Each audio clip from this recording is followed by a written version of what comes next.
यी दाजुले के गरेर अरे रक्सीको बोतल ल्याएर ल तास पनि ओहो केही न केही चाहिँ बनाउँछ जस्तो छ है दाइले मार्किङ गर काट्नु नि थाल्यो ल ल ल धुवा धुवा गर आगो पो लाउनु थाल्यो क्या यार होइन ओहो ल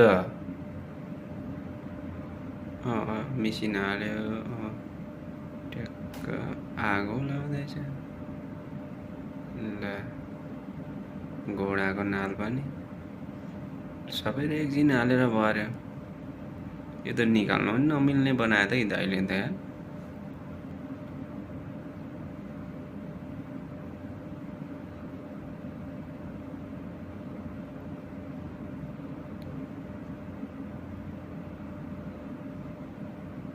आम्म